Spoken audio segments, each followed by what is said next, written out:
ہو سکتا ہے کہ آپ کو علم ہو یا نہ ہو، مگر ہمارے ڈی این اے کا 50% ماں جبکہ باقی 50% والد سے موروثی طور پر ہمیں ملتا ہے۔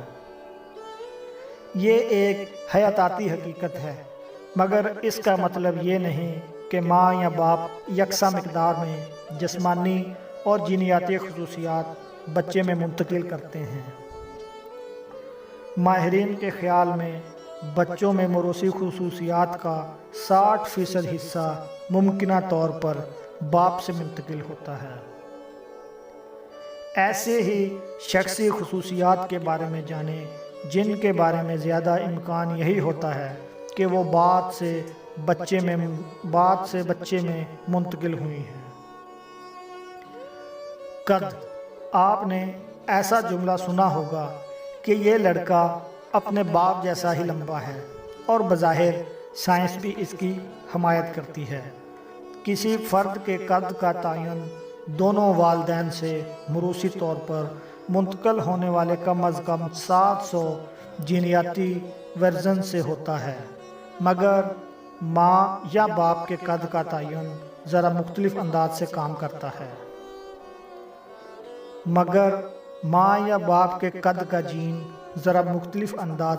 کرتا ہے۔ مثال کے طور پر والد کے جینز جسمانی نشو و نما قد کے لیے اہم ہوتے ہیں۔ دانتوں کے مسائل، جب والد کے دانتوں کی صحت اچھی نہ ہو تو زیادہ امکان یہی ہوتا ہے کہ بچوں کو بھی ڈینٹسٹ کے پاس زیادہ جانا پڑے گا۔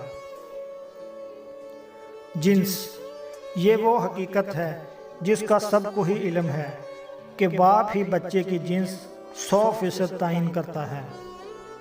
ایکس اور وائی کروموسومز کسی بچے کی جنس کا تعین کرتے ہیں۔ لڑکیوں میں ماں اور باپ سے ایکس کروموسوم موروثی طور پر منتقل ہوتے ہیں، جبکہ باپ سے لڑکے میں وائی کروموسوم کی منتقل ہوتے ہیں، جس سے ایکس وائی جینوٹائپ بنتا ہے، کیونکہ ماں سے صرف ایکس کروموسومز ہی منتقل ہوتے ہیں۔ ڈمپل کو اکثر مقامات پر خوبصورتی اور کشش کی علامت سمجھا جاتا ہے۔ سائنسدانوں کا خیال ہے کہ چہرے کے مسلز میں ایک نقص کا نتیجہ ہوتا ہے۔ ڈمپلز کے بارے میں یہ بھی خیال کیا جاتا ہے کہ وہ موروثی طور پر منتقل ہوتے ہیں اور باپ سے بچوں میں منتقل ہونے کا امکان زیادہ ہوتا ہے۔